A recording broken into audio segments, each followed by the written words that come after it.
Hello and welcome to another Element Solos Scored Scrims this time. I am OSK, got 6 games for you, and to my left, we have our beautiful boy, Timmy. How are you doing today, man? Hey, I'm doing great, man. I'm so excited for some Spellbreak action. I'm looking down at the people we got lined up for these scrims, and it looks like it's going to be a spicy one. Some big names and also some newer names. I see some console players coming through, and I'm so excited. I don't know what to expect, but I'm ready. I'm ready for it. Are you ready? Man, I'm pumped up and ready to go. I got my mason jar. I got the Chad beefy boy ready to go. I'm ready to cast some scrims. Now, unlike our previous scrims here, these will be scored, okay? So to be able to keep track of whoever your favorite player is, they'll probably have a little bit more pressure on them so you can see how they perform in those sort of 50-50 environments, and you'll get to see who comes out on top here at the end of these 6 games. And that's going to be a lot of gamers going down in the kill feed right away. 28 people left in the Hollow-Lands as No Ace repositions to the high ground on top of this tower, and it's going to be good look as he sees this action playing out in front of him. And we're going to see Icy Pigs fighting out with another player here out in the middle of an open field. Manages to throw some good medium range fireballs that actually connect. It's going to put a little pump on the brakes there as Lightning Gauntlet does get shot from the top of this tower. And now Icy Pigs does not feel comfortable or safe pushing on that initiative that he just bought himself a little bit. Going to have to turn around and pay a little bit of attention to this Lightning Gauntlet on top of the tower. What's he going to do here, OSK? What's he going to do? Man, I think he's just answering your question outright. He's going to go ahead and approach right here. He knows that this is the most dominant position in the entire area right here, but there's no one up here to fight. It looks like they might have gotten exiled right there. That might be just a little bit of loot from that previous engagement. Now he has this perfect positioning right here, but he doesn't have any long-range gauntlets, so he does need to get up close and personal. That was more of kind of a vantage point that he can make use of, but it's not really going to be good in terms of just holding down and like playing a crow's nest sort of style. Now he's going to hop right in, hopefully get a few shots over this man who is very, very smartly playing the roof off of this house here. Now going to opt into the flat ground. We'll see if he can use his stone at all. But you know what? His build that he's running right now, he's got that tankier build, that vigor recovery I was mentioning earlier. Going to have plenty of time to land plenty of damage here. We'll see how that pans out for him, but for right now, he is being third party. Needs to be very careful, doing a good job of not being the monkey in the middle right here. So maybe he will get a little bit of damage off, and that's going to be him sealing out the exile onto LeShout there, onto TTV. But now it's going to be into him as well. Looks like that'll be CL Cozy, going to clean that one up. 2 exiles so far. We'll see if he gets 3. Cozy coming in just like a stranger in the dark on that third party coming in and just doing a little bit of slaps with Toxic and then wait until both players are down to connect with that Frost Lance. And he did connect indeed as Icy Pigs does fall. Turns around to find a third party coming in, and he is ready and waiting. Already has the armor shard drunk up, ready to get that heal over time back to get that armor all the way up to that 100%. But right now feels pretty confident with his armor and health to push on in and take on this opponent. But it looks like we're gonna hop on over to some more action by the name of Gigabyte. Running that Gaunt Slayer, one of my favorite outfits in the game, and it just makes you feel so cool. And you know what? I bet Gigabyte feels real cool right now, using that Shadow Step to go backwards as he does listen to that sound cue in game. Really optimal use of the game sound there to make sure you know exactly where your opponent's at and exactly how you need to avoid getting tagged by some damage. And that Shadow Step's going to do just that, as it gives him a little bit of stealthiness, a little bit of quick maneuver to kind of reset his position in very quickly and kind of get track on what's going on where he was. And it looks like he finally does spot out the opponent that's close by that was making that noise on top of this structure here in this house. Does dodge some lightning, but it looks like he turns to the right to find another gamer coming out of another dimension in the form of that Shadow Step rune. Gets tagged by a little bit of lightning sorcery as he does go up and try to keep the high ground advantage and try to keep his eyes on his opponent. Now able to tag him with a little bit of fireballs. It looks like he have tracking. Is that? Yep. Yeah, he's got tracking. He's actually able to see, and that's one of the talents that you do not see happen a lot in these games. But man, it can be so huge when you're able to know exactly where your opponent is, but not huge enough as the third party comes from behind, and tracking is not going to get you out of that one. Frost Lance coming through, and that's going to be the end of the game for Gigabyte. Flying Pie TV taking a big name out just then. Wow. You know, I could see tracking being really, really nice in a 1v1 situation, but that is not what Gigabyte was dealing with here. He had plenty of third parties to deal with. There were 3 in total in that entire engagement here. Now Flying Pie actually sitting on 5 exiles here, must be doing something right. He is doing a pretty good job of thwarting this opponent's approach here. There is no freeze coming out, so he's doing pretty well for that. Had plenty of toxic damage to go on to melt that armor, and now he has a free reset. He has free reign to go ahead and get as many meds as he wants. He will go ahead and get that shield all restored up. Vantage point track of the remaining players and figure out where he wants to engage. But speaking of engage, we got Cozy deep deep in engagement as he is down to 75 HP, but connects with a quick flick of the frost, and that's going to be a pinata falling from the ground by the name of Kyrie. Caitlin, all the candy on the ground, dude. Cozy's eating it up. 4 players down for Cozy. Looks like that third party is going to be coming in, and Cozy healing up pretty quickly there. Had to use his flash freeze, keep himself safe from any of that third party damage coming in. But it looks like the player coming in to try to push that third party initiative actually did not go through with it. I think maybe Cozy was able to get out of there quick enough to where they kind of didn't think that it was worth the trouble to push it. Maybe want to try to heal up.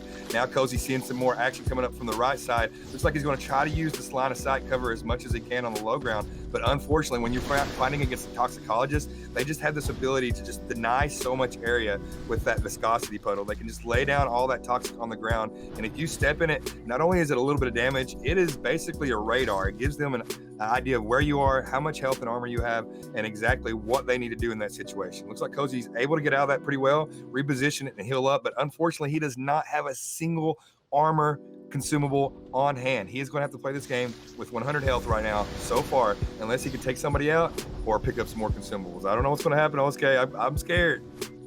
I'll tell you what, man, this is going to be a big test of Cozy here. How well is he going to play under pressure here? He is doing pretty well so far. You know, he hasn't taken any damage quite yet, so just restored a little bit on the 80 HP that he did have, but thankfully he does find himself a nice dominant position, plenty of cover to have, and we'll see if he can land any of these beautiful frosts that we know him for. There he goes, spots his opponent out in the middle of this castle. Thankfully, he is still in this dominant position. No one's really pushing up on him. Going to try to farm out a little bit of fortitude break. There he goes. Now he's trying to farm out a little bit of shield, and let's see how he does. Now we do have a little bit of vanishing mist coming out. Thankfully, Cozy, such a master of landing those off-center spreading sickness. He is doing a great job of getting every little bit of those toxic clouds that he can, so he can always stay invisible. Here we go. Here's a little bit of shield. There we go. There's a little bit of legendary safeguard potion, so he will get 50 shield out of it. We'll see how it ends up on his health, though. He is going to be caught out in the storm just a little bit. Thankfully, that safeguard potion will do pretty well in the way of fixing that.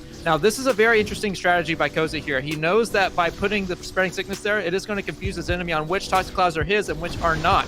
So we'll see how that pans out, but thankfully he does have a little bit of safeguard going up, and that's a quick little outbreak for you, Troubles, and that's, barely misses his opportunity there. The fortitude saving his opponent, and now looking for a frost out of invis, and that's a nice little snipe going on to Al Huzel, and now we have Trago cleaning up Zach's bottom kill feed as well. This is going to be a chaotic one.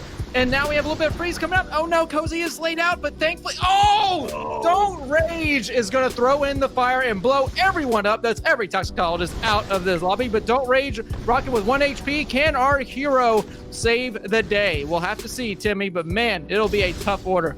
Oh my gosh, 1 HP triple kill from the Xbox player. All the toxicologists were down under the bridges, and that was not the right place to be if there's a flame in that area, and all of them got blew up. Really, really awesome skill coming from Don't Rage, but it looks like he's going to have to fight it out with the likes of No Ace, as No Ace does secure an exile on Asiago Cheese with a fireball. No Ace on the top of this structure here definitely has an advantage. Does not have any armor, but definitely has this high ground advantage. It's going to make it very, very easy to throw down those fireballs and use that combust, or just hit it directly right on the face and take out that last gamer. That's going to be the end of the game for Don't Rage, but oh wow. That was such an exciting end to our first round of scrims. He definitely has to be up close and personal to be able to deal out what he has going on here. He has stone, he has fire, nothing long range. So we'll see what kind of adjustment he makes in his play for right now. But he does have Bedrock online, and now with the dash, he'll be able to close the distance very, very quickly. Fortunately, doesn't get any damage recorded on that stone, but we'll see if he comes up on the follow-up here. Let's see if we get another boulder coming out. Gonna just spot his opponent out right here. Gonna slap off the fortitude. That's all the shield's gone, and now 1 health of the resources are gone. Ready to land just a little bit extra damage. That's 49, that's 42, and that's 34. Gazuno is out of this lobby. Boom! I did not miss a single shot completely. Just really, really good movement there. Landed right behind his opponent, took him completely by surprise, and just stayed on him until he was done. And that's some really, really nice positioning there. I thought for a second he might be a little bit punished when he came out of the storm and he was getting zapped from behind, and he really didn't keep much track of that opponent that was coming out of the storm. I would have liked to seen a little bit more guarding of the perimeter, a little bit more of taking advantage of that particular situation. But it looks like it ended up working out as he was able to get in, heal up, and then find that opponent yet again over here in the middle of Halcyon and just, you know, put himself in the right place at the right time with a lot of damage. And that's going to be the end of the game for that opponent. But it looks like Joshua is also in the right place at the right time, as there is some action going down. Manages to throw down quite a bit of damage onto his opponent. Looks like the opponent didn't have any armor, if I saw that right before they parted ways. Joshua now going down to try to get some more armor. They only had about, you know, 40 armor on hand, but I do think that Joshua still had the advantage there. And I would have liked him to be a little bit more aggressive, try to stay tracked on his opponent, but it looks like he wanted to try to get that armor back and did get punished for it in a big way. Now down to 82 HP, using that Tempest movement that we love to see to bounce off these structures, get around like a pinball inside of this Halcyon. It's not only a good way to get movement, get distance, but to stay completely evasive and make yourself very, very difficult to hit and almost not worth the trouble for some of your opponents, especially if there's another player around. Throwing out some wind shears to an opponent that he sees climbing the tower, not going to be able to connect at all, but definitely give out some sound cues to anybody that's nearby, but still feels safe. He's going to go ahead and shop around Halcyon, see if he can find any snacks to pick up. But right now, it looks like there's not much going on. Except for in the kill feed. We see Brymer taking an exile onto Armin, X1, Armin falling down from the hands of a wind gauntlet. But it looks like Joshua does finally find some action from behind. I don't know if he really wants to engage, particularly at this point, because there might be another player around. In fact, I think I saw another one. But it looks like he does anyway, going up with that nice little updraft in the NATO, throws out a fireball, caught up by some wind shears, and Fluffin' Nudes gets taken out of the game in the blink of an eye. And that's the Tempest play that we like to see. Oh my goodness. Oh my goodness, man. He is putting on a clinic of how to play Tempest right here. You're seeing the beautiful movement coming out with the wind running, with the wind jumps, and the extra little updraft that he has. And then whenever he's ready to turn on the gates, it's like a dancer, man. It's like a blade dancer. He goes around, kind of floats around, and stings like that bee that we love to see with the fire whenever he needs to. Didn't take any damage, dodging everything that comes his way, and now he's one exile richer. Now we'll see if that's going to continue. Let's see if that trend continues, as we do have quite a bit of good names out here with Cozy, with Eureka still in the lobby. And, you know, if anyone's watching the chat right now, I would be surprised if at least one person didn't just become a Tempest main after watching that. That is some beautiful Spellbreak gameplay. Now we're going to see Cozy right here. It has 2 Shadow Steps ready, but it won't be used, as we have the Frost coming out. Works just as well. Gay Pineapple's going to sit down, and Cozy going to stand up over his loot. Look at all this juicy little candy that he has to play around with. And now look at that 4th slot in his inventory, has that knowledge potion ready too. There's going to be plenty of Outbreak coming out when we'll see how he turns up, having to come back into the zone. Now we're on to Lil Husel here. It looks like he has quite a bit of advantage over this opponent here. Has plenty of opportunity to see where his opponents are coming from. And with that Toxicologist, he can always just engage whenever he wants to. Now we have a little bit of extra scroll reading going on. Not quite as much scrolls as you would like to see in the Fortitude side of things. That is going to be a heavy disadvantage for him and his opponent, but we'll see how that works out. Now we have Darkbreakers over here. Looks like might just be getting out of a little bit of an engagement, but it won't be enough here. The zone drained his health too much, and No Ace going to clean that one up real quick. Wow. No Ace just running through this lobby right now. Frost Lance after Frost Lance connecting. And it looks like Kyrie Caitlyn does fall to Kyrie Caitlyn, the only one that could have done it. And we have 8 people remaining in the Hall Lands, as No Ace does find himself between a couple of gamers here, does not want to be in the sandwich, be the meat in that sandwich at all. So he's going to go ahead and use that little bit of a Firefly into that Spring Step to get some movement, to get some distance. But it looks like there's an opponent that does not want to let this fight go and is keeping the pressure. But No Ace says, all right, keep pushing. I got a fireball for you. Smack to the face as the armor is gone. But it looks like that is not the only person that wants some of No Ace. Everybody wants a piece, but he's ready to give it out as he finds another gamer coming from behind, hits that Firefly once again, and manages to find a nice little cover on the top of this hill, but not for long, as another gamer. It is a triangulation of players, and No Ace is at the center of the action. Everywhere he goes to try to find a little bit of reset, a little bit of sanctuary, he just finds a toxic gauntlet being thrown at him. Finally been able to find a little bit of low ground cover here, and then heals up, steps to the side, and finds a gamer in the open field, and he's going to pop 1, 2, and that's going to be some big frost damage, as this gamer is now slamming that TP rune with all they have to try to get away. Not a lot of HP left on that Gaunt Slayer, as they do find quite a bit of distance in a very short amount of time, but No Ace definitely put on a big amount of damage, and probably put a bunch of fear in his heart a little bit, you know? Man, a little bit scared? I don't know, maybe. No Ace looking good. I can tell you right now, taking 150 damage over the span of 3 seconds is gonna make me scared too, man. Holy moly! Look at all this damage coming out of No Way, sir. And he has the focus mana too, so that's just extra icing on the cake.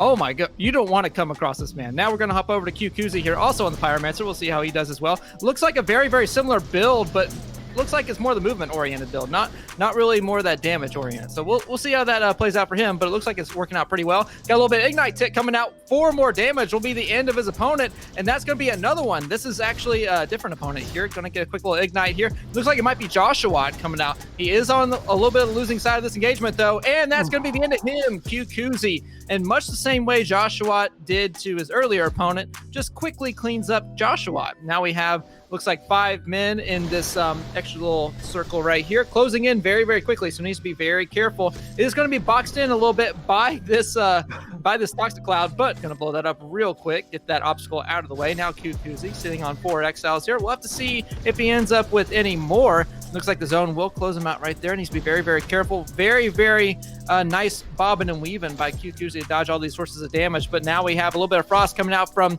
probably No Way. So we'll have to see how that plays out. That's another frost. And looks like this might be a fireball to finish up. We'll have to see QQZ on his last legs. Can he get the reset off? The answer is yes. Now we'll have to see if there's any third parties coming out or if No Ways will turn on him again. It's actually going to be No Ways in the kill feed there getting Don't Rage. Now QQZ actually in a very good spot right here with all the cover that he has. Just needs to be careful of anyone floating over the top. But he has eyes on his head. He does have good awareness. I don't think he'll be in too much trouble. Thankfully, he got a little bit of health going up. He does have the vantage point now, but he is going to get blown up by an outbreak slap. That's 44 health to him. That's 1 bit of damage left to go. This is 4 health. We'll see if he can get out, but it won't be enough. Cozy going to clean him up, and now there's 3 people left in this triangulation in the final circle. Oh my gosh, Plopakoozie with such incredible movement and survivability, but that does not matter right now as the final fight is going on and Cozy is in it, locked in and ready to take him out. 3 players left. I'm sorry, I thought there was only 2. Cozy going in on that opponent that was very close, got close to him with the Shadow Step. Nice little outbreak slap, did take a big portion of that armor down, and it looks like they are now focusing each other as No Ace and Little Hustle does go head to head, and Cozy gets out and right back in to secure that dub. Beautiful movement, drops down to the low ground for the last little bit so he can kind of just say, you guys take the spotlight for a second. Y'all focus on your second. I'm gonna go over here. And then they fight, and then he comes back in to clean it up. They call him the janitor. Cozy coming through with some toxic slabs. I love it, man.